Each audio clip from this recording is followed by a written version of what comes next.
ওয়াল্লাহু আখরাজাকুম মিন বুতুনি উম্মাহাতিকুম লা তা'লামুনা শাইআ। আল্লাহ রাব্বুল আলামিন বলেন, আল্লাহু আখরাজাকুম, মানুষকে আল্লাহ বের করে এনেছেন কই থেকে? মিন বুতুনি উম্মাহাতিকুম, মার পেট থেকে বের করে এনেছেন। লা তা'লামুনা শাইআন, সে কিছুই জানতো না, সে কিছুই জানতো না, সব কিছু শিক্ষা দিয়েছেন কে? আল্লাহ। আর তো জোরে কান, আল্লাহ শিক্ষা দিয়েছেন। তাহলে যেমনি ভাবে বাঙালি মার ঘরে জন্ম হইলে এই বাচ্চা অটোমেটিক বাংলা বলে, যেইভাবে আরবি মার ঘরে জন্ম হইলে সে তার অটোমেটিক জন্ম পরে তাকে আলিফ বা শিখানোর আগে আগেই সে যেভাবে আরবি বলে, আরবিতে নাম বলতে থাকে। কথা বুঝছেন? বাংলাদেশে জন্ম হইলে আব্বা আম্মা হইতো, এখানে আবুন আবি উম্মি এগুলা বলবে। যদি ইংলিশ হয় মাদার ফাদার, ইটা বানান করে শিখাইবার আগেই মাদার ফাদার সিস্টার মিস্টার যা আছে, আঙ্কেল আংটি যা আছে সব শিক্ষালায়। এগুলা মা শিখাইছে না, উনি তোমার আংটি, উনি তোমার আঙ্কেল, ইটা শিখাইছে না। হ্যাঁ, আমরা অটোমেটিক তার জবান দিয়ে বের হয়ে আসে।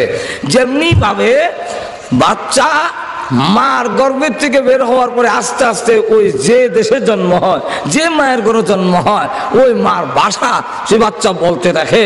ঠিক তেমনি ভাবে কবরের জগতে যাওয়ার পরে সকল ভাষা বাতিল হয়ে অটোমেটিক তার জবান দিয়ে আরবি বের হতে থাকবে। এই কারণে আমরা বলি যে আরবি ভাষা হলো ইন্টারন্যাশনাল ভাষা, আর আপনারা কইন ইংলিশ। ঘুমাই গেছেন? আরবি ভাষা ইন্টারন্যাশনাল কেন? পৃথিবীতে সব দেশে মোটামুটি বা ইংলিশ চলে, সব দেশে ইংলিশ চলে, পাশাপাশি আরবিও চলে কিছু কিছু। হ্যাঁ, পুরা সব বিশ্বে না চললেও বেশ কিছু রাষ্ট্রে এখন আরবি চলে, এমনকি বাংলাদেশেও চলে। কেমনে? বিদেশ যাবে লেগে বিদেশ গিয়ে আরবি খেয়েছে, অথবা বিদেশ যাবে লেগে আরবি একটা বই হাতে লইয়া এখন দেখা যায় হ্যাঁ কিছু, এটার নাম কেটা, মোবাইলের নাম কেটা, টেবিলের নাম কেটা, খাওয়ানোর নাম কেটা, হ্যাঁ কিছু শিখতেছে। তো আরবি কিছু হইল, হ্যাঁ ইংলিশের সমান না হইল পৃথিবীতেও চলে। কিন্তু পরের জগতে ইংলিশ চলবে না, আরবি চলে। তাহলে ইহকালে এবং পরকালে দুনো কালের যেই ভাষা চলে, আর যেই ভাষা শুধু ইহকালে চলে পরকালে চলে না, সেটা ইন্টারন্যাশনাল নয়। যেটা দুনো কালে, ইহকালে এবং পরকালে চলে, সেই ভাষা হইল ইন্টারন্যাশনাল ভাষা, ইন্টারন্যাশনাল ল্যাঙ্গুয়েজ। কথা বুঝছেন? এখন আসুন তো, কবরে যাওয়ার পরে যদি আমি রবের কাজ করে থাকি তবে না আমার জবান দিয়া রব আসবে। একটু জোরে কর না। আর যদি আমি রবের কাজ না করে থাকি তো রব আসবে না। তো যে বলবে, যে মাত্র ফেরেশতা বলবে আমার রব্বুকা, সে বলবে রব্বি আল্লাহ, রব আমার আল্লাহ। আর একটু জোরে কর না। রব আল্লাহ। পালনেওয়ালা কে ছিল? বলে আল্লাহ। প্রভু রব এখন আরবি চললে আমি 5 ওয়াক্তের নামাজে জায়গায় জায়গায় রব বলেছি, নিয়ত বান্দার পরে বলেছি আলহামদুলিল্লাহি রাব্বিল আলামিন। আল্লাহ আমি রুকু থেকে বলেছি সুবহানা রাব্বিয়াল আযীম, দাঁড়ায় বলছি সামি আল্লাহু লিমান হামিদা রব্বানা লাকাল হামদ। আল্লাহ আমার 3টা হালত, 3টা অবস্থায়, মানুষের 3 হালত, একটা হলো দাঁড়ানো, আরেকটা হলো রুকু, আরেকটা হলো বসা বা সেজদা। এই 3 হালতের মধ্যে আল্লাহ রাব্বুল আলামিন তোমার নাম উচ্চারণ করেছি, দাঁড়ায় বলেছি আলহামদুলিল্লাহ রাব্বিল আলামিন, রুকুতে গিয়ে বলেছি সুবহান রাব্বিয়াল আযীম, আবার দাঁড়ায় বলছি সামি আল্লাহু লিমান হামিদা রব্বানা লাকাল হামদ, আবার সাজদায় গিয়ে বলেছি সুবহান রাব্বিয়াল আলা। বারবার যারা রবের কথা উচ্চারণ করেছে এবং রবের আকীদার উপরে ছিল, এই বিশ্বাস ছিল দুগানে আমার ভালে না, আমাকে চাকরি আমাকে ভালে না, আমার পালনেওয়ালা একমাত্র আর তো জোরে কন আমাদের সকলের রব কে? যেই মাত্র বলবে এমনি তার জবান দিয়ে আসবে রব্বি আল্লাহ। যখন জিজ্ঞাসা করবে ওমা দিনুকা, তোমার ধর্ম কি ছিল, কোন ধর্মে তুমি কোন মতাদর্শের অনুসারী ছিলে, এই সময় যখন বলে আমি নিরপেক্ষ আসলাম, চলবো তো? ধর্ম নিরপেক্ষ, ধর্মের বেলায় আমি নিরপেক্ষ মানে আমি কোন ধর্মই না। রাস্তারা কইব অকল ধর্মের নাম শুনলাম, ইজার ধর্মের নাম তো শুনছি না, হেবিলে আমার নিরপেক্ষ। হয়তো খ্রিস্টান এলে, ইহুদি নেলে, হিন্দু নেলে, বুদ্ধ, মাজরে কণ্ঠে কেনা একটা না একটা হইতো হ্যাঁ দেখো নিরপেক্ষ বলে কোন পক্ষই না। এটা আবার কোন পক্ষে? এটা গায়ও না, এটা বলদ না, এটা মাছ কান দিও না, হিসে দাও না, এটা আবার কোন হান্দা চেনা?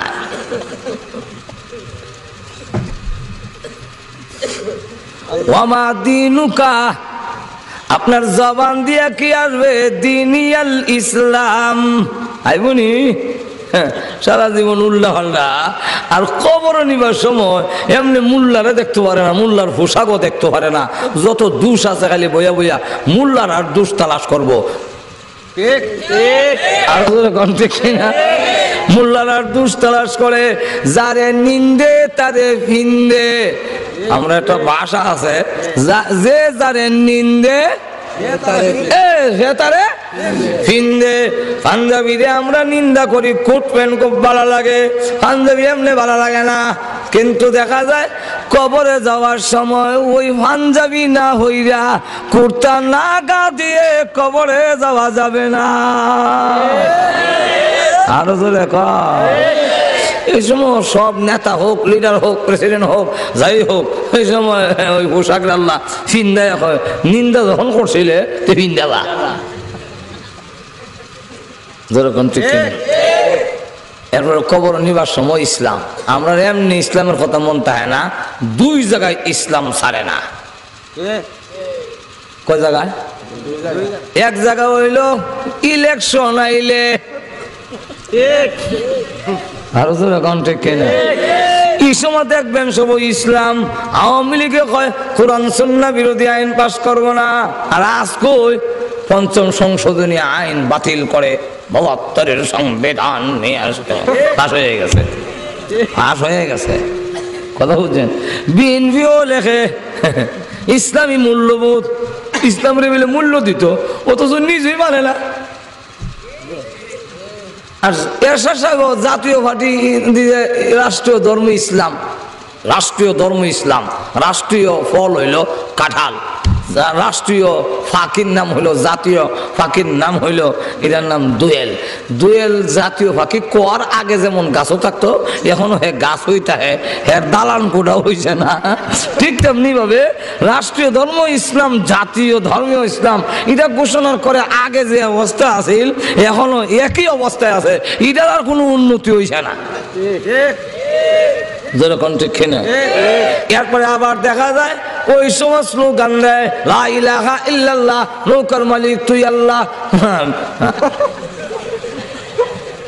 এরপরে দেখা যায় আবার আর জনে কয় দানের শীষে বিসমিল্লাহ, মাঝরে যেরকম ঠিক কিনা? এরপরে কইব আল্লাহ আল্লাহ বলিয়া জাল বুট দিয়া বাস করলে মু ভরিয়া। এখন এই সময় বলো মাজার জিয়ারত, তকি না থাকলে আর একজনের একটা তকি আনিলে বেগম সাবরে গিয়া দেওয়া যায় না, আলমারির ভিতরে কোনো পুরান তকি উকে আসেনি, দিয়া দেওয়া যায় তিলা হইরা রয়েছে তকি নেওয়া যায়। বিসমিল্লাহির রহমানির রহিম, লজ্জা হয় না? মাজুর শরম করা উচিত।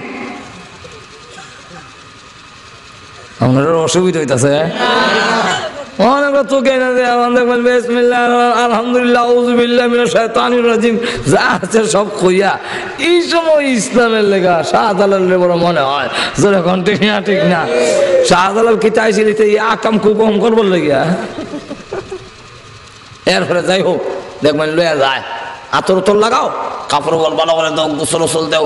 একজন ইমাম সাহেব গিয়া দেখি যে কয়েকটা মাটির ডিলা আর খিলাই লইয়া লয়ে গেছে। খিলাইল বুঝুন না আপনারা? দাঁত যাইয়া করে কি তখন আপনারা খিলাইল তো যাক খিলাই লেগে গেছে এক নেতারে গোসল করাইতো তা আমি যে গেলাম ইমাম সাহেব ইতান চুল এখানে ক আল্লাহ ওজুর ইচ্ছা জানেন না বলে গীতা বলে বেটারে ফেটো জাতা দিলে যে ময়লা বাইরে বইটা ডিলা লয়ে দিত আমি জিতা থাকতে জিন্দিগি তো ডিলা লইছে না ওহন আর ইটা তো মুচ্ছা লাভ নাই এমনি তো এদা লাও তার হন মুচ্ছা লাভ কিতা এরপরে আবার ভালো করে কাফন ফোন ফড়াইয়া এরপরে এবার লেহে আতর দেয়া লেহে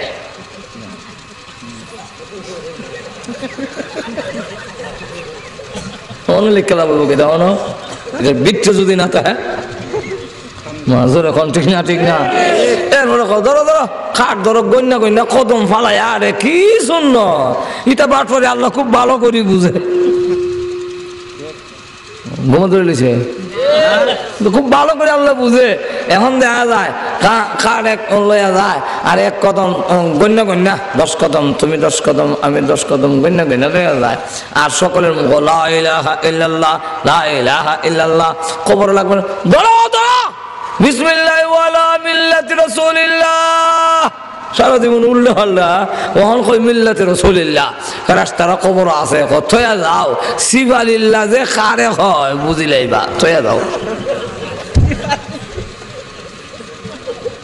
এখন দেখা গেল সারা জীবন উল্টা চললাম যদি আমি আল্লাহর বিধান মধ্যে চলে থাকি আমার জবান দিয়ে অটোমেটিক বের হয়ে আসবে দিনিয়াল ইসলাম দিনিয়াল একবার জিজ্ঞাসা করা হবে আমার নবীকা তোমার নবী কে ছিল বলে গেল তখন বলবে যদি সত্যি অনুসরণ করে থাকে অটোমেটিক তার জবান দিয়ে বের হয়ে আসবে হুয়া মুহাম্মাদুর রাসূলুল্লাহ এমনি আল্লাহ ডাক দিয়া বলবেন আয়ুনাদি ইউনাদি মিনাস সামা আন সাদাকা আবদি এমনি আসমান থেকে আওয়াজ আসবে হে ফেরেশতারা আন সাদাকা আবদি আমার বান্দা সত্য বলেছে ফাআফরিশুহু মিনাল জান্নাহ ওয়া আলবিসুহু মিনাল জান্নাহ ওয়াফতাহু লাহু বাবান ইলাল জান্নাহ তাকে বেহেশতের পোশাক পরাইয়া দাও বেহেশতের বিছনা বানাইয়া দাও বেহেশতের দিকে দরজা খুলে দাও আর যেই মাত্র দরজা খুলে দেওয়া হবে এমনি দেখা যাবে জান্নাত থেকে সুঘ্রাণ আসতে থাকবে জান্নাতের কার্পেট বিছাইয়ে দেওয়া হলো জান্নাতের পোশাক গায়ে দেওয়া হলো আর বলবেন লাম কালাউমাতিল আরুস আল্লাহ রাসূল বলেন বলা হবে তুমি এমন ভাবে ঘুমাও যেইভাবে বাসর রাত্রিতে দামান ঘুমায় তুমি ঘুমাও 40,000 বছরের ভিতরে কবরের ঘুম ভাঙতে কেউ আসবে না তাহলে কবরের মধ্যেও জান্নাতের কিছু আরাম পাইছেনি তাহলে ওই হাদিস এখন কিছু বুঝুইছেন আপনারা আচ্ছা এই আয়াতুল কুরসির ফজিলত যদি আপনারা বলতে যাই আজকাল আমার সমাজে ফজিলত ওই এত ব্যাপক ফজিলত কত মেসাবের কাছে যায় আর দৌড়াদৌড়ি হুজুর জাদু করে লিছে জিন্নাতে ধরে লিছে হু দৌকা হু আপনারা শিখাই দেওয়া যায় আল্লাহ নবী বিশ্ব নবী রাহমাতুল লিল আলামিন বলেন নিয়মতান্ত্রিক ভাবে এই একটি আয়াত যদি কোনো মানুষ পড়ে তাহলে যত কুফরি করুক যত জাদুটোনা করুক যত জিন্নাত হোক তার গায়ে আসর করিতে পারিবে না একটু জোরে কর না আবু হুরায়রা রাদিয়াল্লাহু আনহু ওনাকে রাষ্ট্রীয় খেজুর ফাড়া দিবার লেগে দিছে একদিন দেখে লম্বা লম্বা নখ আর লম্বা লম্বা চুল খেজুরের মধ্যে হাত দিছে ধরে লিছে সিলা সিলা আরম্ভ করে 4 দিন ফেটে বড় বুক লাগছিল আর করতাম না তুমি কে আমি মিস্টার ইবলিস আবু হুরায়রা কয় তোমার রাসূলের দরবারে নিমু আপনার ফাও খানো ধরে নিয়েন না কান্দাকাটির কারণে আবু হুরায়রা রাদিয়াল্লাহু আনহু মায়া লাগছে ছেড়ে দিছে রাসূলের দরবারে যাওয়ার পরে রাসূল জিজ্ঞাসা করেন আবু হুরায়রা তোমার মেহমান কই তো রাসূল কেমনে জানলো আল্লাহ রাব্বুল আলামিন জিবরাইলের মাধ্যমে রাসূলকে জানায় দিয়েছেন রাসূল বলেন তোমার মেহমান কই সাথের হুজুর কাকুতি মিনতি করছে ছেড়ে দিছি রসুল বলেন ভালো করছো, তবে সে আবার আইব। আরেকদিন আইছে, ওই দিনও ধরলো। এবার হয় তুমি আমার হাতে ভাই না, হইতো না, রসুলের দরবারে তোমাকে নিবই। তাক এরপর কান্দাকারি কারণে ছেড়ে দিছে। রসুলের দরবারে যাওয়ার পরে রসুল বলেন তোমার মেহমান কই? কজোর কান্নাকাটি করছে, ছেড়ে দিছি। রসুল বলেন ভালো করছো, তবে আবার আইব। আরেকদিন এসে এবার দইরা কয় কোনো কান্নাকাটি কাজ হবে না, তোমাকে রসুলের দরবারে নিয়ে যাব। এবার সে ডাক দিয়া কয় আমাকে যদি তুমি ছেড়ে দাও, আমি এমন একটি দোয়া তোমার শিক্ষা দেবো, যে এই দোয়াটা পড়লে কোনো দিন মত শয়তান কোনোদিন তোমার উপরে আসর করতে পারবে না, তোমার মাল চুরি করতে পারবে না। যে ঘরের মধ্যে তেলাওয়াত হবে, ওই ঘরের মধ্যে মিস্টার ইবলিস শয়তান প্রবেশ করতে পারে না। কতের দোয়া ডাকো, শয়তান তখন আয়াতুল কুরসি শিখাই দিছে, ছেড়ে দিছে। রসুলের দরবারে যাওয়ার পরে রসুল জিজ্ঞাসা করে তোমার মেহমান কই? কোজোর দোয়া শিখাইছে, এর লেগে ছেড়ে দিছি। রসুল বলেন হ্যাঁ মিথ্যুক, কিন্তু দোয়া যা শিখাইছে এটা ঠিকই শিখাইছে। একটু ধরে কন্যা। শুধু তা না, এই আয়াতুল কুরসির ফজিলত এত বেশি যে যদি কোনো পুরুষ হোক আর নারী হোক তেলাওয়াত করি, একটা আয়াত যদি আমরা আমল করি, একটি আয়াত যদি আপনি তেলাওয়াত করেন, তাহলে এই আয়াতের দুইটা টুট আছে আর একটা জিব্বা আছে, এটা দিয়ে আল্লাহর আরশের পায়ের সাথে লাগানো আছে।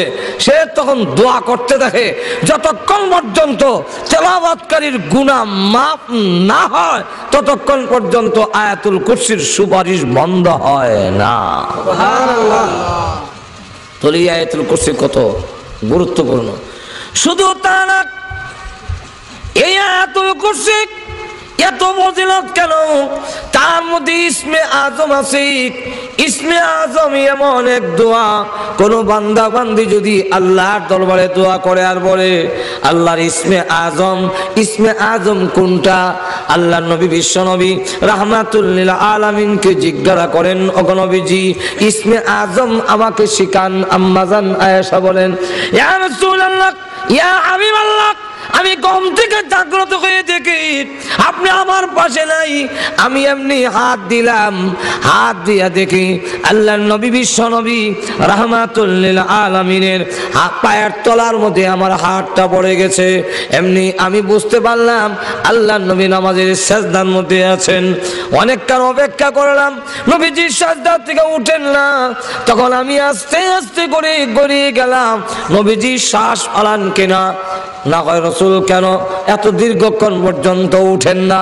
কাছে গিয়ে দেখি আল্লাহর নবী বিশ্ব নবী রাহমাতুল লিল আলামিন সিজদার মধ্যে পড়ে কান্দেন, ইয়া হাইয়ু ইয়া কাইয়ুম, ইয়া হাইয়ু ইয়া কাইয়ুম যখন কাঁদলেন। আম্মাজান আয়েশা সিদ্দিকা রাদিয়াল্লাহু আনহা বলেন তখন আমি বুঝতে পারলাম আল্লাহর নবী এখনো জিন্দা আছেন, কিন্তু দেখা গেল এত লম্বা সিজদা দিয়েছেন। আল্লাহর নবী বিশ্ব নবী সিজদায় পড়ে আছেন, এদিকে দেখা গেল সাহাবীরা আযান দিক জামাতের জন্য অপেক্ষা করতেছে, বারবার হুজুর শরীফের দিকে তাকায়। আল্লাহর নবী বিশ্ব নবী আসতেছেন না। সকলে ভাবলেন আল্লাহর নবীর মনে হয় আজকে ঘুম ছাড়েনি। তো আবু বকর সিদ্দিক রাদিয়াল্লাহু আনহুকে বললেন, ও আবু বকর, আপনি একটু ডাক দেন রাসূলকে ঘুম থেকে ওঠার জন্য। আবু বকর সিদ্দিক বলেন, প্রয়োজনে আমি একা নামাজ পড়ে চলে যাব, তথাপি বিশ্ব নবী রাহমাতুল লিল আলামিনের ঘুম আমি ভাঙব না। আল্লাহর নবীকে আমি ডাক দিয়ে বেয়াদবি করব না। সকলে মিলে বলে, ওমর আপনি ডাক দেন, আপনি শক্ত আছেন। হযরত ওমর বলেন, শক্ত আছি ঠিক, কিন্তু বিশ্ব নবীর সামনে আমি মুমের থেকে আরো নরম, আমি পারবো না। শেষ পর্যন্ত সকলে মিলে বলেন, বিলাল তুমি আমাদেরকে বলেছো হাইয়া আলাস সালাহ হাইয়া আলাল ফালাহ, আসসালাতু খায়রুম মিনান নাওম, ঘুম থেকে নামাজ ভালো, ঘুম থেকে নামাজ ভালো। ও বিলাল যাও তুমি রাসূলকে গিয়ে আহ্বান করো, ঘুম থেকে ওঠাও। হযরত বিলাল রাদিয়াল্লাহু আনহু বাধ্য হয়ে কেমনে ডাক দিবেন বেয়াদবি কি জানে হয়ে যায়। আবার সকলে মিলে যখন ওনাকে দায়িত্ব দেওয়া হলো, উনি এমনি হুজুরা শরীফের সামনে দিয়ে আসা যাওয়া করে আর নিজে নিজে বলে আসসালাতু খায়রুম মিনান নাওম, ঘুম থেকে নামাজ ভালো, ঘুম থেকে নামাজ ভালো, বিশ্ব নবী তো ঘুমে নয়। হযরত বিলালের আযান আওয়াজ শুনে নবীজি সাজদা থেকে মাথা মোবারক উঠালেন, হুজরা শরীফ থেকে যখন বের হলেন, বিলাল রাদিয়াল্লাহু আনহু আল্লাহর নবী বিশ্ব নবী রাহমাতুল লিল আলামিনের চেহারার দিকে তাকায় বলেন, ইয়া রাসূলুল্লাহ আমাকে maaf করে দিন, আমি ভুল করেছি, আমি অন্যায় করেছি, আমি মনে করেছিলাম আপনি ঘুমে, কিন্তু আল্লাহর কসম করে বলি আপনার চেহারায় প্রমাণ করে আপনি ঘুমান নাই, আপনার চেহারা মোবারক ফুলে গিয়েছে, যেমন বোঝা যায় রক্ত আপনার চামড়া পেটে বের হয়ে যাবে, এমন হয়েছে। কেন গো নবী আপনি এত লম্বা সাজদা কেন করেন, আল্লাহর দরবারে কেন কাঁদলেন? আল্লাহ রাব্বুল আলামিন তো আপনার গুনাহ maaf করে দিয়েছে। আল্লাহর নবী বলেন, ও বিলাল, আল্লাহ যে আমাকে maaf করে দিয়েছেন, আমি কি মহান আল্লাহর শুকরগুজার বান্দা হব না? আম্মা জানা আয়েশা সিদ্দিকা রাদিয়াল্লাহু আনহা আল্লাহর নবী করে আসার বলে প্রশ্ন করেন, ইয়া রাসূলুল্লাহ, ইয়া হাবিবাল্লাহ, আপনি সাজদায় পড়ে আল্লাহর দরবারে কাঁদলেন, ইয়া হাইয়ু ইয়া কাইয়ুম বলে, আমাকে ইসমে আজম শেখান না গো। আপনি বলেছেন ইসমে আজম পড়ে যদি কেউ দোয়া করে তাহলে ওই দোয়া আল্লাহর দরবারে কবুল হয়ে যায়। আপনি ইয়া হাইয়ু ইয়া কাইয়ুম পড়লেন কেন, ইসমে আজম কেন পড়লেন না? আল্লাহর নবী বলেন, আয়েশা এখন থেকে দেখে তুমি ওই ইসমে আজম শিখে ফেলেছো, এই দুইটা নাম হলো ইসমে আজম। আল্লাহ রাব্বুল আলামিনের দুইটি নাম হাইয়ু আর কাইয়ুম। কোন বান্দা বান্দি যদি দুয়ার সময় তিনবার বলে ইয়া হাইয়ু ইয়া কাইয়ুম, ইয়া হাইয়ু ইয়া কাইয়ুম, আল্লাহ বলেন আমার বান্দা বান্দির দোয়া কবুল না করলে আমি মহান আল্লাহর শরম লেগে যায়। তাহলে চিন্তা করেন ইসমে আজম এমন এক ক্ষমতা, কেউ যদি এই ইয়া হাইয়ু ইয়া কাইয়ুম এটার ভালো করে আমল করতে পারে, পদ্ধতি আছে, উল্টা পাল্টা করেন না, বিপদে পড়বেন। যদি কেউ আমল করতে পারে, এমন ক্ষমতা অর্জন করতে পারে যা জিন্নাতও পারে না, যা প্লেন দিয়া করা সম্ভব না। আপনি ইসমে আজম যদি আমল করতে পারেন তাহলে হাসিল করতে পারবেন। যেমন সুলাইমান আলাইহিস সালাতু ওয়াস সালাম যখন উযু করতেছেন আর তাকায় দেখে ধুলাবালু উঠতেছে, জিজ্ঞাসা করে ধুলাবালু উঠে কেন, কি ব্যাপার ধুলাবালু উঠতেছে কেন? তখন ওনাকে সংবাদ দেওয়া হলো রানী বিলকিস কয়েক লক্ষ সোলজার নিয়ে আসতেছে আপনার দরবারে। তখন তিনি কয়েক মাইল দূরে থাকতেই উনি ওনার উপস্থিত যারা আছে সকলকে লক্ষ্য করে বলেন, তোমাদের মধ্যে কে এমন আছো যে রানী বিলকিস আমার দরবারে আসার আগে আগে 7টা কক্ষের ভিতরে তার বিশাল একটা সিংহাসন, সিংহাসনটা লম্বা হলো 80 হাত, আর এই সিংহাসনের প্রশস্ত হইল 40 হাত, উঁচা হইল 30 হাত। এত বিশাল সিংহাসনটা সে আসার আগে আগে আমার কাছ থেকে ওই আমন থেকে সিংহাসন এনে হাজির করতে পারবে এমন কেউ আছো কি? এমনি জিন্নাতের মধ্যে একটা আছিল খুব শক্তিশালী, এর নাম ইফরিত। তখন সে বলল কালা ইফরিতু মিনাল জিন, সে ডাক দিয়া কয় আমাকে যদি অনুমতি দেন তাহলে ওই রানী বিলকিস আপনার দরবারে কেন, এতটুক ভাগ কেন, একটা মানুষ বসার থেকে উঠতে যুদ্ধর সময় লাগে, এর আগে আগে আমি সিংহাসন আপনার দরবারে হাজির করে দেব। সুবহানাল্লাহ। কিন্তু এখানে একজন বুজুর্গ ছিলেন যার নাম আসিফ ইবনে বরখিয়া। এই আসিফ ইবনে বরখিয়া একজন মানুষ, তিনি ইসমে আজম জানতেন, ইসমে আজমের আমল ওনার ছিল। উনি বলেন ওগো সুলাইমান নবী, জিন্নাতের মধ্যে সবচেয়ে শক্তিশালী যে, সে তো বলছে যে একটা মানুষ বসার থেকে দাঁড়াইতে যুদ্ধের সময় লাগে, এর ভিতরে এনে হাজির করবে, আর আপনি যদি আমাকে অনুমতি দেন চৌকে ফাতে দিতে যুদ্ধের সময় লাগে, এর ভিতরে রানীর বিলকিসের সিংহাসন আপনার দরবারে আমি হাজির করে দেব। সুবহানাল্লাহ। তাহলে ইসমে আজম এই আয়াতুল কুরসির মধ্যে আছে। একটু জোরে কন না, আরো জোরে কন। তাহলে এখন ফজিলত কইতে গেলে আজকের দিনই, আজকের আমার সময় শেষ হয়ে যাবে। এই আংশিক কিছু ফজিলত কইলাম। এবার আসুন, এই আয়াতের এত ফজিলত কেন, এই আয়াত এত গুরুত্বপূর্ণ কেন? কেনটার কারণ হইল এই আয়াতের মধ্যে মহান আল্লাহ 10টা কোয়ালিটি, যেই কোয়ালিটি না থাকলে একজন মাবুদ হতে পারে না। মাবুদ ও এমনি ইচ্ছা করলে হওয়া যায় না। যে কোনো লোক যদি কয়ে বলে আমি খোদা, চলবে? আপনার ঘুমোতে নিছে না? আর তো জোরে কন না। অসুবিধা হইতেছে?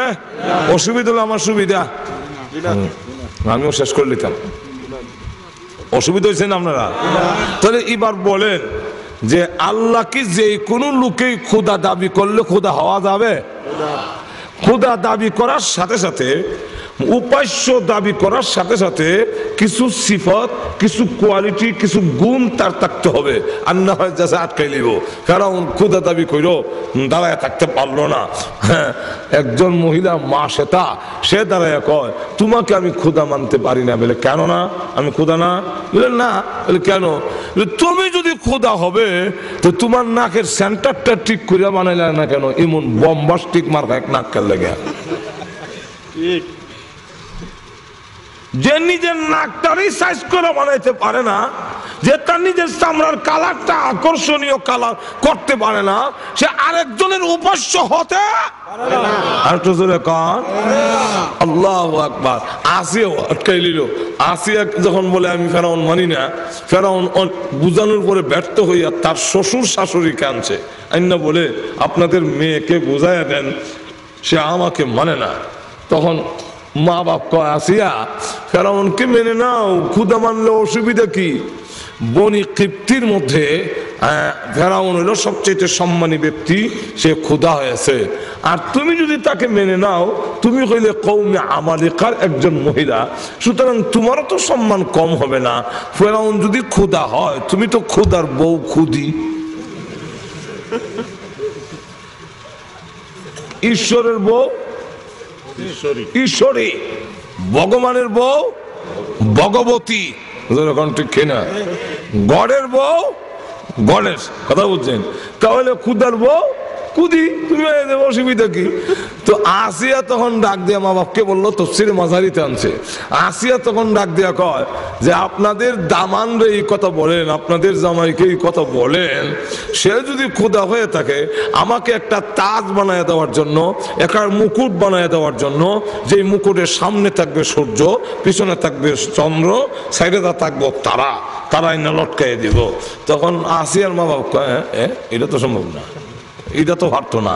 হতে এটা না পারলে আপনাদের স্বামী, আপনাদের দামান, আপনাদের জামাই খুদা হওয়া সম্ভব? হাঁটু যখন সম্ভব। কিন্তু আল্লাহ রাব্বুল আলামিন নবীদের কাছে যখন গিয়ে বলেছেন এটা হইতে হবে, সেটা হইতে হবে, আল্লাহ করে দেখা দিয়েছেন। যেমন হযরত সালেহ আলাইহিস সালামের সামনে গিয়ে সম্প্রদায়ের লোকেরা বলে আপনার আল্লাহর দাওয়াত দেন। বলে হ্যাঁ। তো আপনার আল্লাহকে বলুন শক্ত পাথরের ভিতর থেকে 10 মাসের গাভীন একটা উটনি বের করে দেওয়ার জন্যে, 10 মাসের গাভীন একটা উটনির ভিতর থেকে না, পাথরের ভিতর থেকে বের করতে হবে। আর শুধু তা না, বের হওয়ার সাথে সাথে এটা বাচ্চা দিয়ে দিতে হবে। এটার উদ্দেশ্য হইল উনি পারবেন না, আল্লাহ পারবেন না।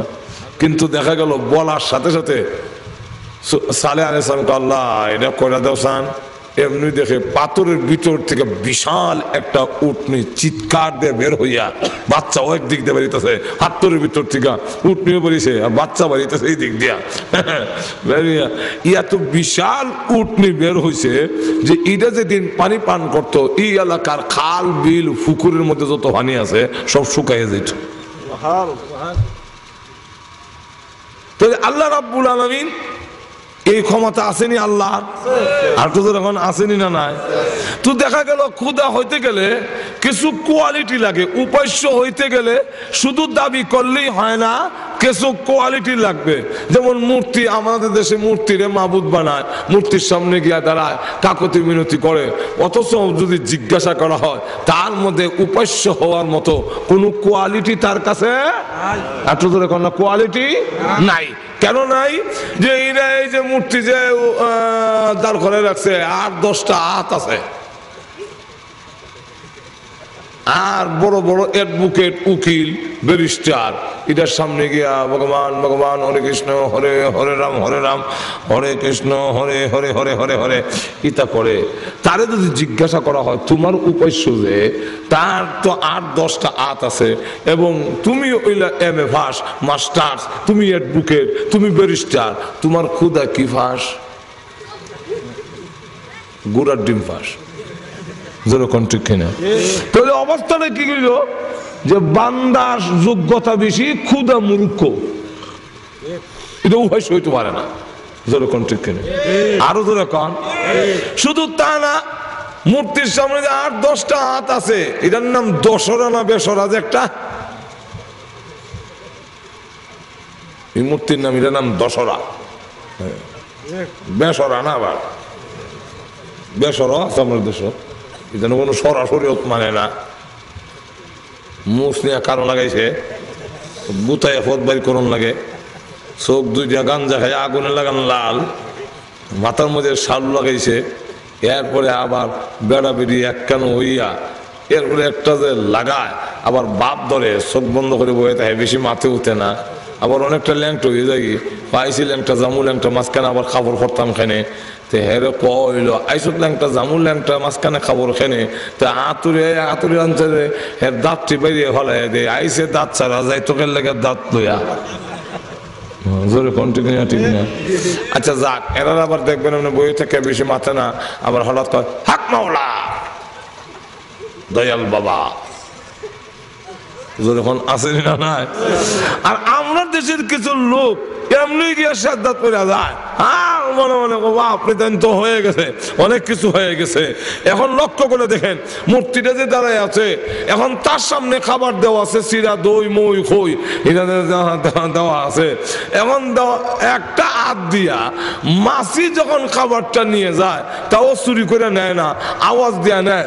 যখন খাওয়ান নেয় তখন কয় ভুন, মানে এর অর্থ হইল ক্ষমতা থাকলে আটকাও।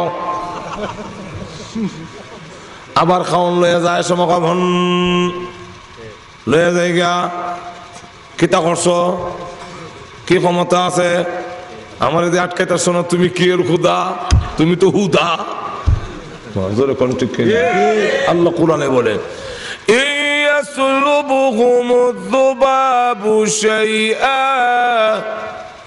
لا يستنقذوه منه ضعف الطالب والمطلوب।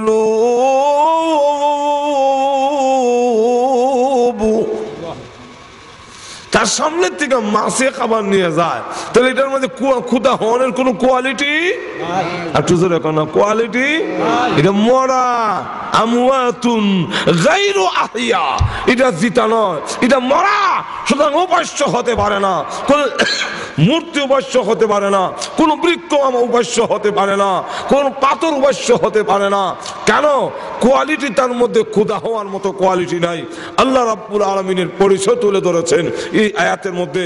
10টা সিফত এই আয়াতের মধ্যে, একটি আয়াতের মধ্যে তুলে ধরেছেন, যেগুলো একমাত্র কার? আরো জোরে কোন কার? আল্লাহ। এই কোয়ালিটি থাকলে উপাস্য হয়, আর না হয় উপাস্য হতে পারে না। কি কি কইতাম নি না, অসুবিধা হইতাছে? তাই আল্লাহ রাব্বুল আলামিন বলেন, প্রথমেই শোনো আমার পরিচয় তুলে ধরছে। কারণ আল্লাহর পরিচয় যদি আমরা জানি, তাহলে এই মানুষ গুনাহ করতে পারবে না, কোনো পুরুষ গুনাহ করবে না, কোনো মহিলাও আর গুনার কাম করতো না। আল্লাহর পরিচয়টা যদি আমরা জানি, আমার আল্লাহকে এই কথা যদি বুঝিলাই, এর ইয়াকিন যদি আমাদের ভিতরে আসে, আমরা তো আসলে আল্লাহরে চিনছি না। আল্লাহর কি পাওয়ার, আল্লাহর কি ক্ষমতা, এটা আমরা এখনো উপলব্ধি করতে পারিনি। আর এর ফলে উপলব্ধি করতে পারি নাই বলেই আমরা পাপাচার থেকে ফিরতে পারি না। আর যারা নাকি আল্লাহকে চিনতে পেরেছে তারা গুনার কাজে জড়িত হয় না। আল্লামা শিবলি রহমতুল্লাহ আলাই উনি নিজেকে লক্ষ্য করে বলেন, রে শিবলি তুমি গুনার কাম করো না, যদি গুনাহ করতে হয় তাহলে এমন জায়গা কইরো যেখানে তোমার মহান আল্লাহ দেখেন না। আসেনি? একটু তো এখন আছে। একবার তার মুরিদ যে কইছে এক জোড়া কবুতর দিয়া, মুরিদরা কইছে জব করে লইয়াও, এমন জায়গা জব করবা কেউ যেমন না দেখে। কেউ গিয়া বাথরুমও জব করে দিছে, দরজা বন্ধ হইয়া। কেউ গর্তের ভিতরে গিয়া জব করে দিছে। কোন লোক আছে জঙ্গলের ভিতরে গিয়া কবুতর জব করে দিছে, আর একবারে ফিরত লই আইছে কবুতর ফাঁসি না বলে কেন যেখানেই যায় আপনি বলছেন কেহ যেমন না দেখে এমন জায়গা জব করবে, তা আমি যেখানেই যাই এখানে গিয়া দেখে আমার আল্লাহ দেখে।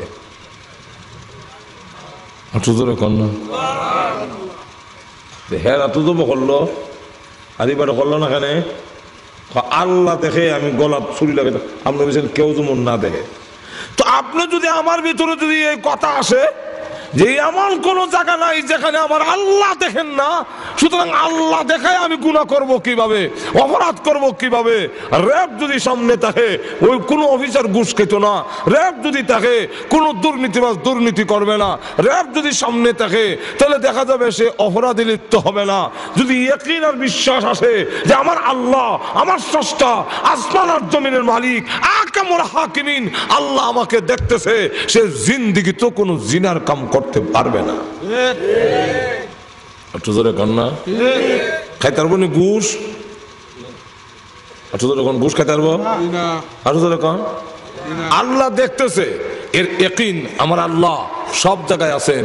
আল্লাহ বলেন আমি সব জায়গায় আছি, এমন কোন জায়গা নাই যেখানে আমি আল্লাহ নাই। সব জায়গাত আমি হাজির, সব জায়গাত আমি উপস্থিত। আপনি এমন কোন জায়গা নাই যেখানে আমার আল্লাহ নাই। ওহুয়া মাআকুম আইনামা কুনতুম, তোমরা যেখানে আমি আল্লাহ সেখানে। স্লোগানটা আল্লাহ। যদিও আমরা ইলেকশনের সময় চেয়ারম্যান রে দেই আর কই অমুক ভাই যেখানে আমরা আছি সেখানে অমুক ভাই জায়গা ভোট দাঁড়ে আপনি উঠানো, যেরকম ঠিক কিনা? তো অমুক ভাই যেখানে আমরা আছি সেখানে, অথচ অমুক ভাই ঘরের ভিতরে আপনি উঠানো, এগুলো তো নাই।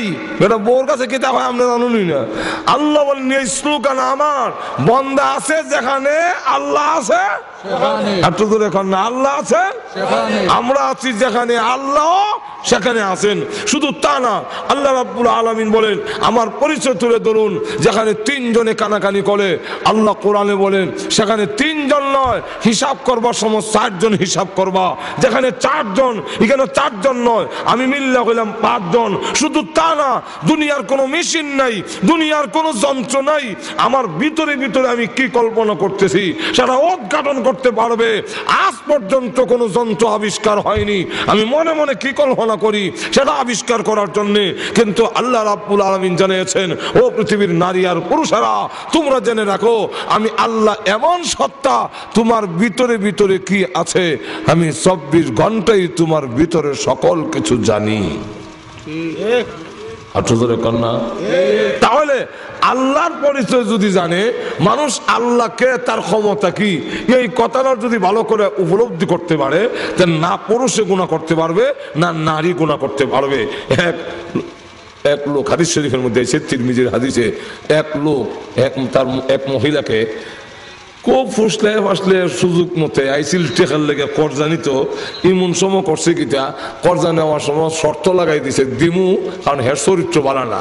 একদিকে হেডা খায়, 2 নম্বর হইলো মদখোর, 3 নম্বর হইলো বদমাইশ, হের চরিত্র বাড়া না।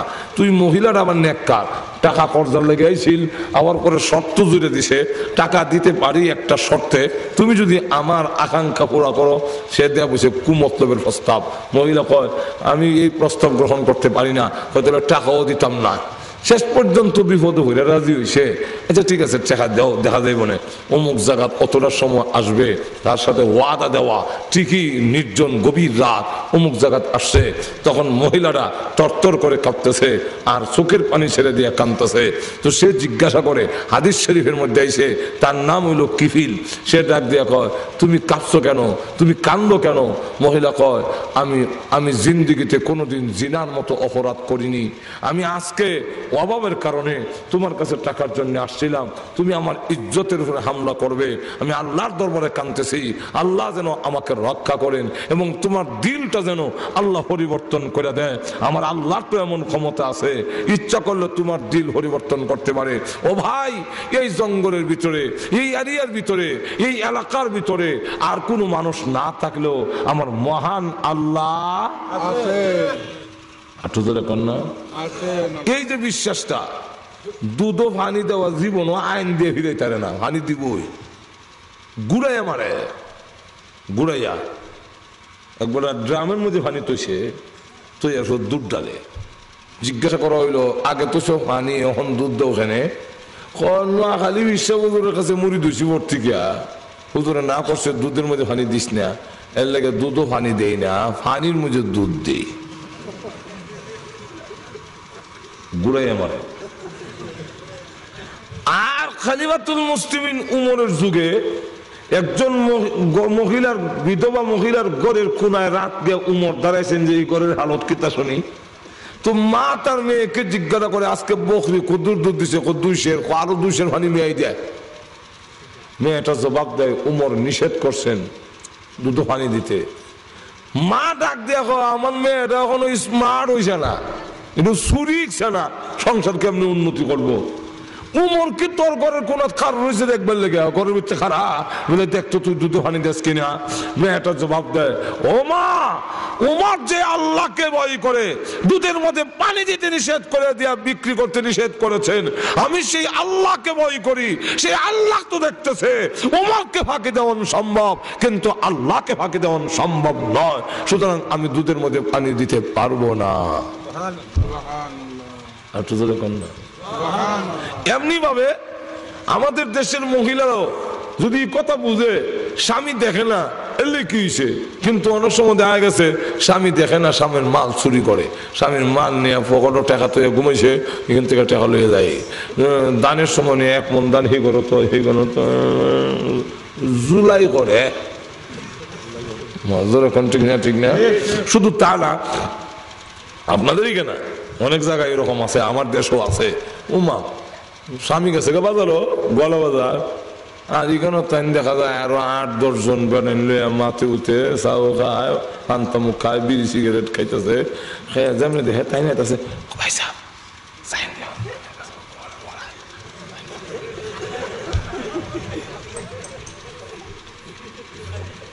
পয়সা বহন যাইন গিয়া, তাই না আছে।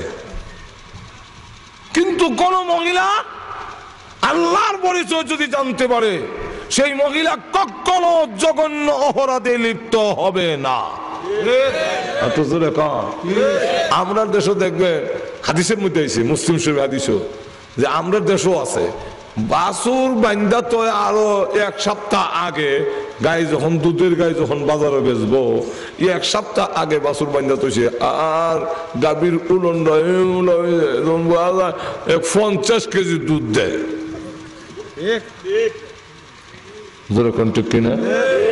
শুধু তা না, ভালো ভালো বেগুন দি উফরে তো ফুকরা বেগুন নিচে দিয়ে তয় দেখায় বাড়া না, দিবস ফুকরাটা। কিন্তু আল্লাহর পরিচয় যদি তার ভিতরে আসে, তাহলে আমার আল্লাহ দেখতেছে, তাহলে সেই লোক কখনো এইভাবে ভেজাল দিতে ভেজাল দিতে পারবে না।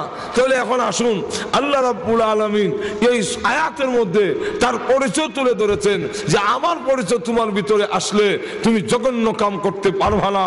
এই কারণে এই আয়াতের এই ফজিলত আল্লাহ রাব্বুল আলামিন প্রথমে বলেন, 1 নম্বর হলো আল্লাহু লা ইলাহা ইল্লাহু, আল্লাহ হলেন তিনি যিনি ছাড়া আর কোনো মাবুদ নাই, আর উপাস্য নাই। আমার বিপদ থেকে উদ্ধার করার মালিক, আমার ধন সম্পদ দেওয়ার মালিক, সন্তান দেওয়ার মালিক, ইজ্জত দেওয়ার মালিক, বিপদ থেকে মুক্তি দেওয়ার মালিক, এই সবগুলোর বেইজ্জত করার মালিক, সম্মান দেওয়ার মালিক, রোগ মুক্তি দেওয়ার মালিক। কোন পীর সাহেব নয়, কোন পীর আউলিয়া নয়, কোন নবী রাসূল ওলি গাউস কুতুব নয়, দুনিয়ার আর কেউ নয়। সকল কিছুর মালিক হলেন একমাত্র কে? আল্লাহ। আরো জোরে কন আল্লাহ। লা ইলাহা ইল্লাল্লাহর ব্যাখ্যা দিলে 3 দিন লাগবে। লা ইলাহা ইল্লাহু, আল্লাহ ছাড়া কোনো মাবুদ নাই, আল্লাহ ছাড়া কোনো উপাস্য নাই। এই কথা কেন বললেন? যে আল্লাহ এরপরে সিফত গুলো বয়ান করেন কেন? আল হাইয়ুল কাইয়ুম।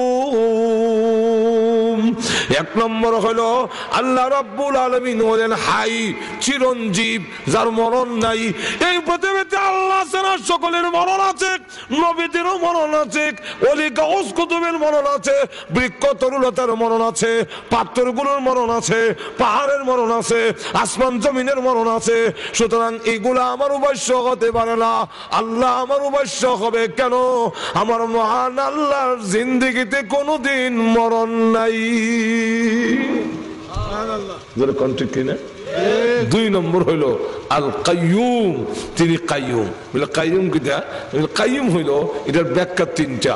এর মধ্যে একটা ব্যাখ্যা হইল কাইয়ুম তারে কয় যিনি তার নিজেও কায়েম থাকেন, অন্যরে কায়েম রাখেন, প্রতিষ্ঠিত রাখেন, তার নাম হইল কাইয়ুম।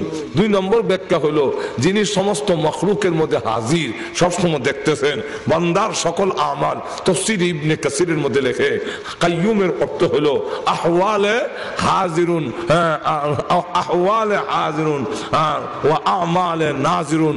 তার বান্দার সমস্ত আমলগুলাতে আল্লাহ দেখতেছেন এবং বান্দার সমস্ত হালতে, সমস্ত অবস্থায় আল্লাহ উপস্থিত আছেন।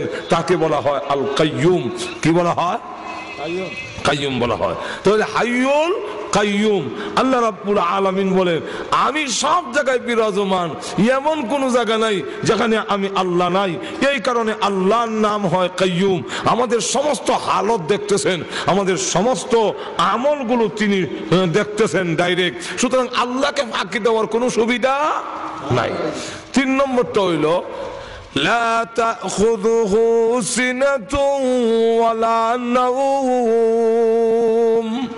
আল্লাহ বলেন আমার গুণ, আমার উঙ্গানি নাই, আমার তন্দ্রা নাই, আমার ঘুম নাই। 24 ঘন্টা আমি জাগ্রত। প্রত্যেকের ক্লান্তিতে আসে, ঘুম আসে, কিন্তু আমি আল্লাহর ঘুম নাই। উনি ছাড়া কেউ মাবুদ হতে পারে না। পীর সাহেব ঘুমায়, নবী ঘুমায়, আলেম ঘুমায়, সব ঘুমায়, সব মাখলুক কিছু শোক হইল ঠিক নেই। কিন্তু আল্লাহ রাব্বুল আলামিন বলেন আমার ঘুম নাই। আমার কোন আল্লাহ বললে কোন বিপদে পড়েছে, কোন সময় কোনটার দরকার হবে, এটা আমি আল্লাহ 24 ঘন্টাই জানি। আমার দরজা উন্মুক্ত রেখে দিয়েছি।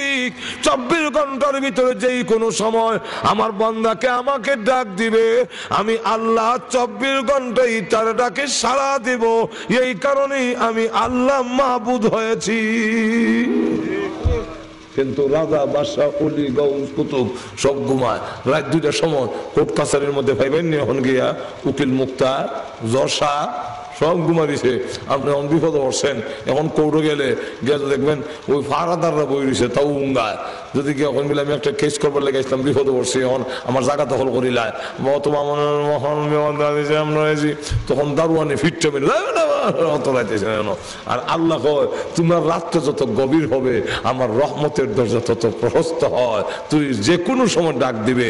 আমি এই জন্যই মাবুদ যে তোর প্রত্যেকটা ডাকের সময় আমি আল্লাহ শুনি, দেখি, হাজির আছে।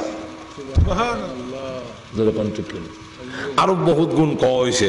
আল্লাহ রাব্বুল আলামিন যদি আরো তৌফিক দেয়, কারণ সবগুলো হইতে গেলে অনেক লাম বুঝে গিয়া আর এখন অতরায় আর বেশি ওয়াজ চলে হলে না, তো 1 ঘন্টা করে লেছি আর বেশি সময় করা যায় না। আল্লাহ রাব্বুল আলামিন আমাদের তৌফিক দেব। আল্লাহর পরিচয়টা আমার আল্লাহকে, আমার বানানোওয়ালাকে, আমার স্রষ্টাকে এটা যদি ভালো করে উপলব্ধি করতে পারি, এর ইয়াকিনটা যদি আমার ভিতরে আসে, তাহলে মানুষ গুনাহ করবে না। তো ওই কথাটা কইয়ালাই তো শেষ ফিনিশিং দিয়ে দিমু। মনে আসেনি জুল এর কিফিলের কথা?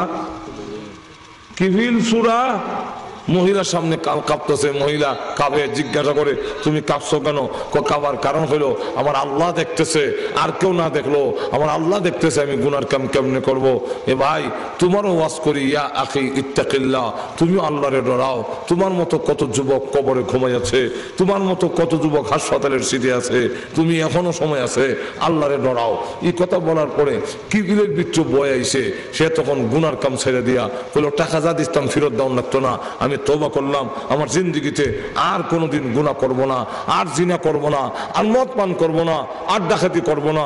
এই কথা তওবা কইরা আল্লাহর দরবারে যখন তওবা করছে, বাড়ির দিকে যায় আর কান্দে, আল্লাহ আমি জীবন ভুল করেছি, আর জীবনে গুনাহ করব না, অপরাধ করব না, অঙ্গীকার করে যখন রাত্রে ঘুমাইছে, এই ঘুম হলো তার জীবনের শেষ ঘুম।